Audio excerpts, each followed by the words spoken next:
گربه ها رو اصلا داستانش یه طور دیگه شروع شد. یه متن خیلی قشنگی هم دارم که اونو نوشتم، رو سی دی هم هست، اون دیگه میدونم کجاست، میتونم بهتون بدم. داستان اینه که میگم یه روزی غروبی من میامدم وزارت کشاورزی، بولوار به قول اینها کشاورز، رد بشم، اونجا از این سطلای زباله بود رو 2 تا ستون. بعد می‌نویسم که اونجا دیدم یه گربه‌ای توی گرگومیش بود، یه گربه‌ای اومد بالای این سطل زباله و رفت اون تو.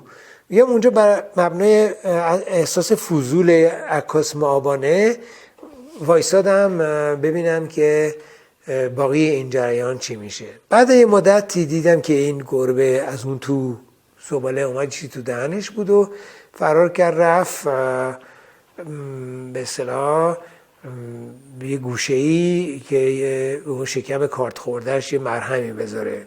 موضوع بدارم چسبید و گفتم که من روی گربه ها باید کار کنم. بعد می‌نویسم که گربه های ایرانی که به جای دنیا معروفن، گربه ها اون شازده هایی نیستن که شما میبینین تو بغل همه خانوما که براشون غذا درست میکنن، موچ موچ میکنن، الهی قربونت برم، بعد میان غذا رو میذارن جلوشون، هم میاد اونجا میخوره، یکونشون تری میکنه و میره و بعد شب میاد بغل صابخونه میخوابه تا صبح زیر لحاف گرم و نرم و تا فردا صبح دوباره هم اونجا. نه، زندگی گربه های زندگی مافیاییه که عبارت است از یه گربه های خیلی گردن کلفت مثل زندانا که همین گربه های ضعیف میرن غذا رو پیدا میکنن، باید بیارن بذارن جلوی اربابه تا غذای کمتری پیدا کنن تو دعوا و اونایی که همزورن با هم بخورن. و در مورد سکس هم همینطوره، یعنی اینی که یه گربه نر اونطوری نیستش که بتونه بره مثلا با یه گربه ماده، اونم اونجا ارباب داره، رئیس داره، کتکو میخوره و زندگیشون مافیاییه و زیر پله و بیغوله ها زندگی میکنن. واسه ببینید زندگی گربه های ولگرد اصلا چجوری هست. واقعیت زندگی گربه های ولگرد رو گذاشتم و یه سری هم عکسای هنری درجه 1 ازشون گرفتم، یه نمایشگاه گذاشتم. متا اینو گذاشتیم توی گالری خانم جردن، حالا یادم نیست اسمش، الهه. اون موقع این پژمان رهبر توی روزنامه همشهری با من دوست بود. پژمان رهبر یه خبرنگار فرستاد برای این نمایشگاه. همشهری رو مردم عادی میخرن. فرداش ما دیدیم که این گالری چقدر بازدید کننده است. خدایا بازدید کننده. روز اول صبح همشهری در میاد میگه این گربه های ولگرد کامران عد تمام گربه دوستای تهران ریخته بودن اونجا و اینا من اصلا نمیدونم. بعد من اینا میرن اونطوری مبهوت و میستادن، الهی من به قربون تو برم، قربون صدقه اینا کیا. بعد بالاخره یکی اومد گفتش که شما جزء حمایت حیوانات هم هستین. فهمیدم که حمایت حیواناتی ها که ریختن بیشتر دنبال این گربه، ولی باز مطابق معمول به اصطلاح گربه های ما خیلی خوب فروشه.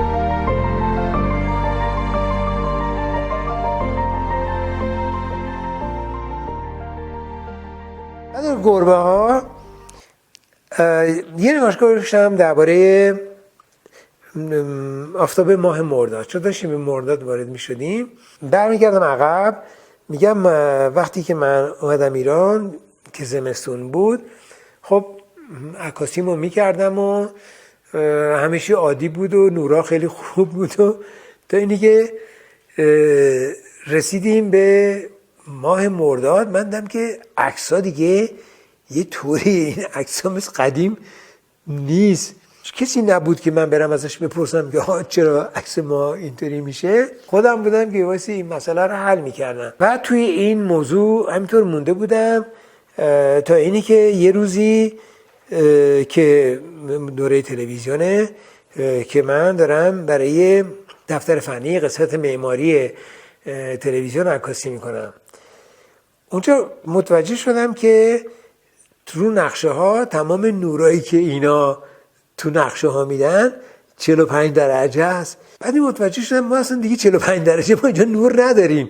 اینجا میبینیم تو باز برمیگردیم تو اون ابزرواسیون. اینجا دوزاری میفته که ما در این منطقه، چون شما هرچی بریم به شمال این مشکل رو ندارین، فرانسه که میخوره جنوبش میخوره به شمال ایران، میدونین از نظر مثلا طول عرض جغرافیایی برای اون همون 45 درجه است، ولی که شمال ماست. در تمام پریودی که من در فرانسه کار میکردم متوجه این جریان نوری نشده بودم، ولی حالا اومدم ایران میبینم که کنتراستای ما به هم ریخته، سایه ما به هم ریخته و من متوجه نبودم که این چرا این اتفاق افتاده. تیر و مرداد به اینکه خودم تو ماه مرداد دنیا آمدم، آفتاب ماه مرداد دیگه برای من دو جنبه داشت که این نمایشگاه کذا رو بذارم، مخصوصا که در سال 2000 روز آخرین آفتاب گرفتگی در روز 20 مرداد روز تولد من بود. یعنی دیگه از این بهتر نمیشد چیزی پیدا بکنیم. در نتیجه شروع کردم این آفتاب ماه مرداد رو عکاسی کردن و دقیقاً هم تو ماه مرداد عکاسی کردم. این اول مرداد 31 مرداد نذاشتم یه روز اینجا باشه یه روز اینجا باشه و این خشونت این آفتاب رو عکاسی کردم که یعنی واقعا بی‌رحمانه است. شما میتونید در ماه مرداد عکاسی بکنید ولی 6 صبح 7 صبح دیگه 8 صبح دیگه تعطیله، دیگه عکس دیگه تمومه تا غروب. یه چیزی بهتون بگم، از آخر خرداد شروع میشه تا اواسط مرداد که شما میتونین فاسادهای شمالی ساختمونا رو عکاسی کنین، ولی اینکه آفتاب از شمال شرق اون بالا پا میشه شمال غرب میشینه، بعد زمستون میاد به عکس میشه. در نتیجه وقتی یه صبح آفتاب طلوع میکنه شما فاسادهای شمالی رو میتونید عکاسی بکنید. به همین علت من این آفتاب ماه مرداد رو شروع کردم عکاسی کردن و حالا یه خورده بی‌تربیتیه، حساب کردم که چه روزی به اصطلاح اون اتفاق افتاده که بنده 20 مرداد دنیا بیام. اونم به گالری اثر به امید گفتم که من یه همچین روزی بعد نمایشگاه رو 20 آذر بود، مثل اینکه یه همچین روزی من میخوام این نمایشگاه بذارم و اون وسط هم که اون متاسفانه فیلمشو گم کردم، اون موقع من کمرم هم درد میکرد و همه میومدن و میگفتن که آقا این کسوف رو باید چجوری عکاسی بکنیم. گفتم که خب من حالا میخوام 20 مرداد عکاسی کنم، چیکار کنم؟ گفتم تله ابژکتیو 1000 میلیمتر و میذارم که خیلی سنگینه، سیاتیکم هم درد میکرد و لنز رو حساب کردیم 1000 میلیمتر رو فیلترها رو بستیم روش و منتها یادم رفته بود که 20 مرداد آفتاب اونجا نیست، اون بالاست.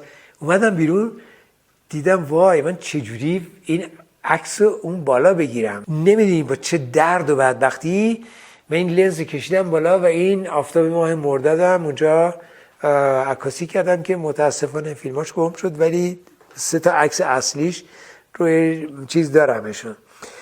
نمایشگاهش هم که مطابق معمول درجه 1 شد. نوشته آفتاب ماه مرداد خیلی سیاسی بود به دلیل اینکه میگفتم که من تا بچه بودم عاشق ماه مرداد بودم و اینا. ولی آخرین ماه مردادی که گذروندم اومدم وارد مدرسه شدم، اون موقع به اصطلاح قوام سلطنه توده‌ای ها رو و وزرای توده‌ای رو بیرون کرده بود. بابای من و فلان اینا به جای وزرای توده‌ای برده بود تو کابینه و اون موقع چون همه معلم‌ها توده‌ای بودن، من که وارد دبستان شدم اینها پدر منو در آوردن و کتک‌های مفصلی زدن و این شدش که من به طور کلی از هر چی مدرسه است متنفر شدم. از اونجا اینجوری اون کتک‌هایی که اینا من می‌زدن و منم نمی‌فهمیدم که چرا میزنن اینقدر. بعد میگم بعدن که بزرگتر شدم اومدم به دبیرستان، اول دبیرستان موقع زورم زیاد شده بود، پوستم هم کلفت شده بود. 28 مردادم اتفاق افتاده بود ما معلم‌ها رو می‌زدیم. تا اون موقع ما از اونا می‌خوردیم، حالا ما می‌زدیم.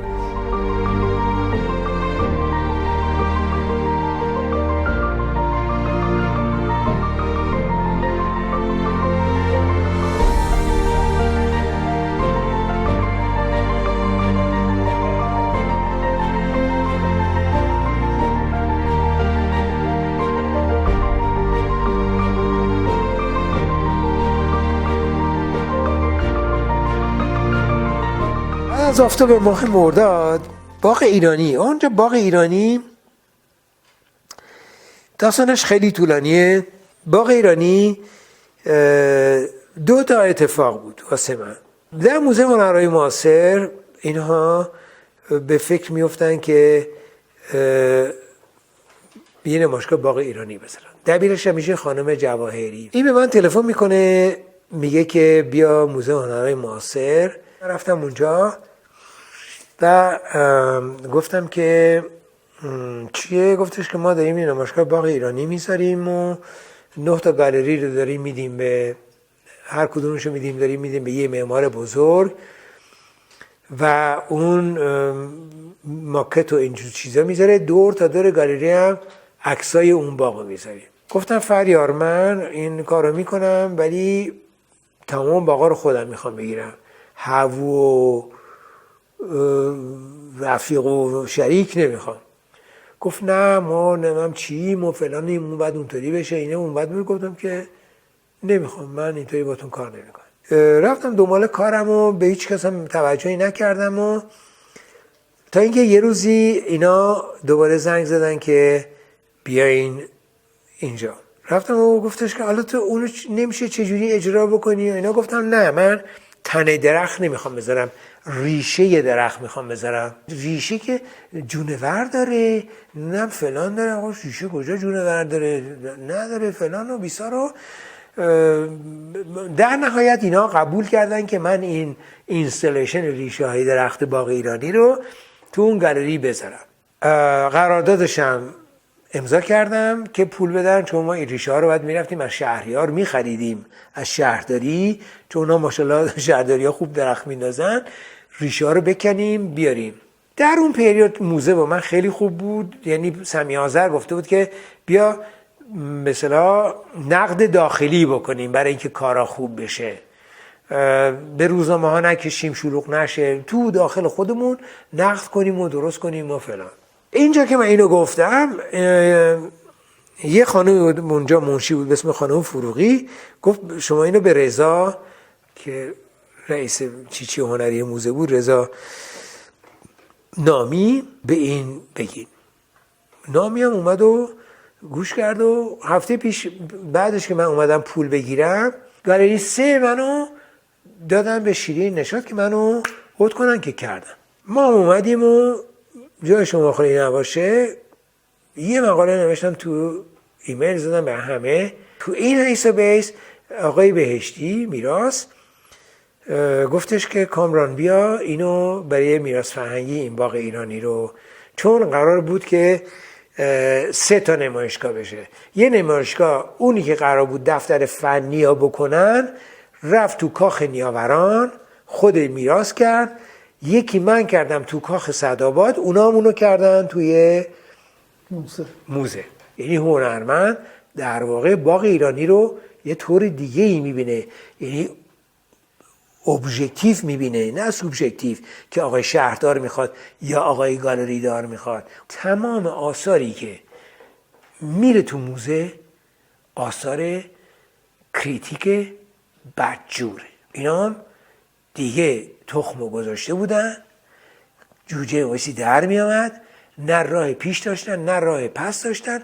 شب آخری که اینا همه رو میچینن میرن، کارگران میریزن همه رو اونطوری درست میکنن که مغایر نباشه. اینا هم صبح میان و میبینن که همه چی به هم خورده، هیچ کدوم توی افتتاحیه شرکت نمیکنن روی اعتراض. من تو اونجا نبودم، ولی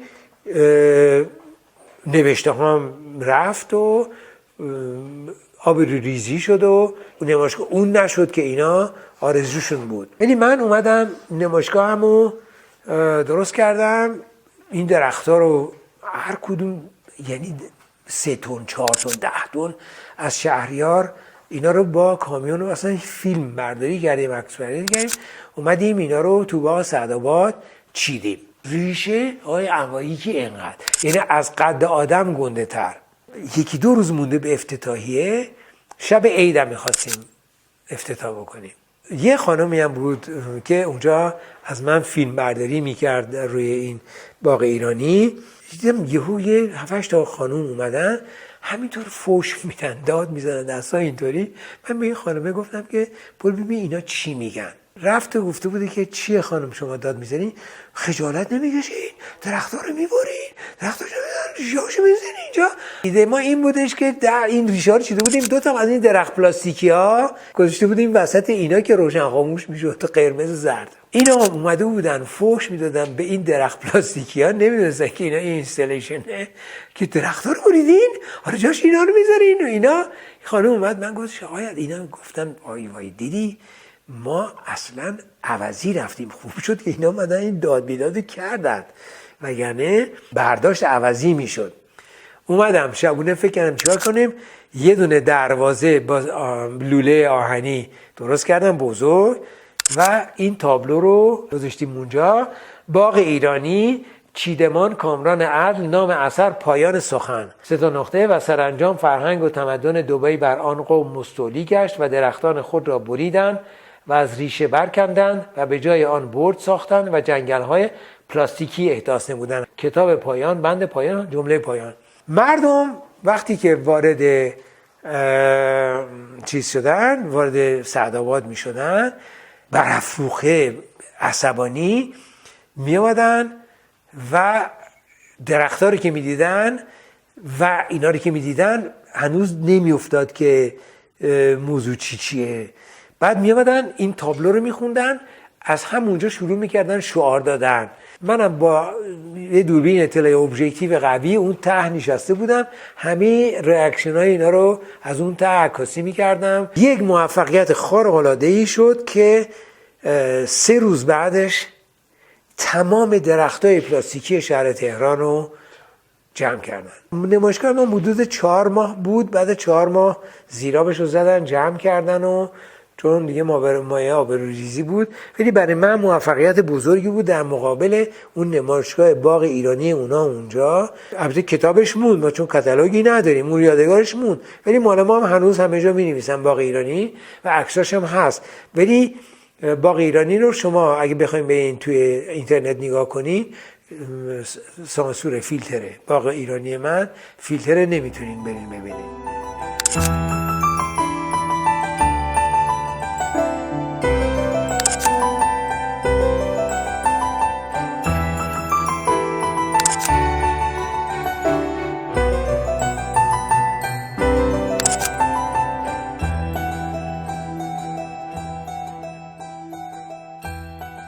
من پست کرمان رو عکاسی کرده بودم. به اون موقع به آقای مهندس میردامادی گفته بودم که چون فاساد شمالی الان نمیتونم عکاسی کنم، خرداد میام و فاساد شمالی رو هم اینجا براتون مجانی عکاسی میکنم، رو همون قرار دادم، فقط شما پول هواپیمای صبح منو بدین، شبم برمیگردم. اون موقعی که بهش گفتم 2-3 روز بعدش من تلفن کرد اصفهانی، گفت کامرانی آقای فلان رئیس پست اداره پست گفته که حالا که آقای عدل داره میره اونجا، از باغ شازده یه سری عکس بگیره که یک تمبر مشترکی بین ایران و اسپانیا میخواد چاپ بشه که دو تا باغ، یه باغ اسپانیاییه یه باغ ایرانی. با هواپیما میخواستیم شب بریم که اونجا بخوابیم و اینا، جای شما خالی. ماهان ایر 8 ساعت تأخیر کرد. صبح دیگه رسیدیم دیگه، اصلا رفتیم همونجا سر کار، یعنی اصلا هتلی اینا هم نرفتیم یه چرتی بزنیم.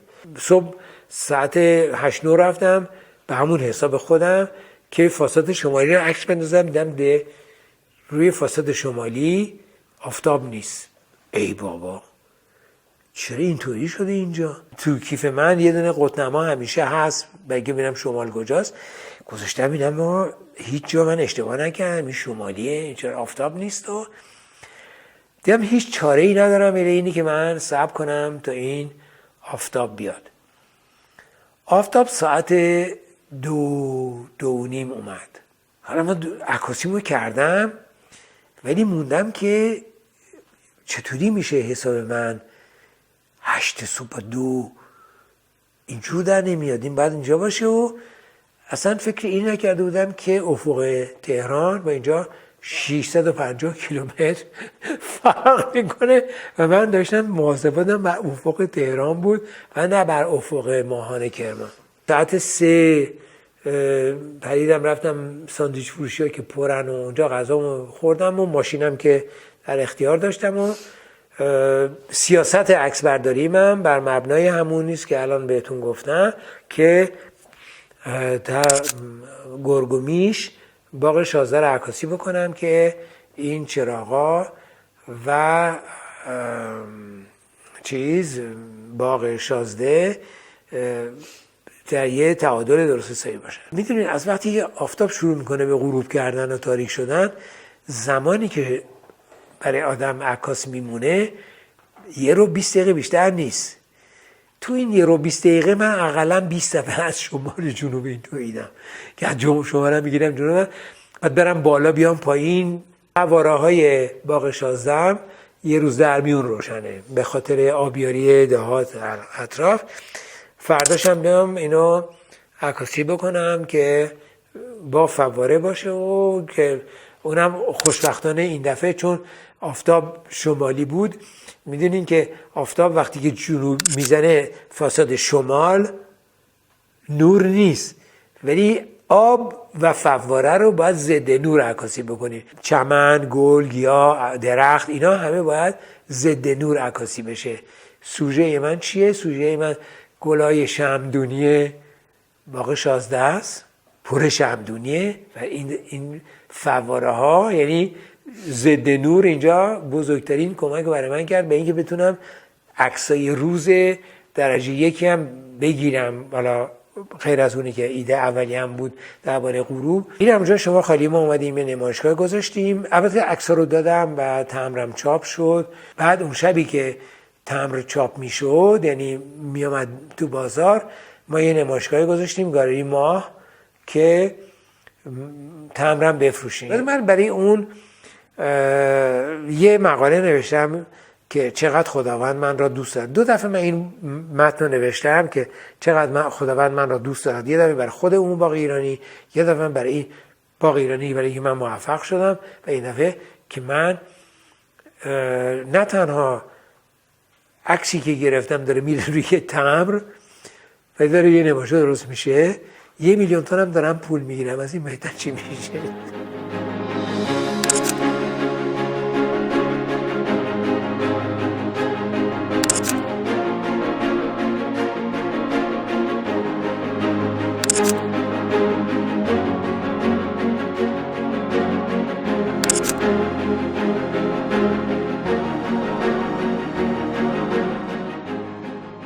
در همون سالا من 2005 من رفتم به کویت که این عکس‌ها رو انداختم. در اونجا یه قلعه‌ای بود که با خاک بود. کویتی‌ها معتقد بودن که بر علیه عراقی‌ها و انگلیس‌ها اینجا خیلی جنگ کردن و فلان و بیسار. و این قلعه رو من عکاسی کردم، منتها به سیاه و سفید، یعنی دیجیتال بود. توی این گالری خاک یه نمایشگاه گذاشتم به اسم غمزه خاک. میگم که خاک، ساختمونی که با خاک ساخته میشه، خیلی اروتیکه و از این قلعه 20 عکس چاپ کردم که همین دیوارا و اینا که چجوری میامد پایین. یه نمایشگاه خیلی اروتیکی شد و خیلی هم مردم ریختن. اولین نمایشگاه من بود که دیگه قاب نداشت، خود عکس چیز بود. همون سال در مورد هندم یه نمایشگاه گذاشتم باز پیش خانم خونساری.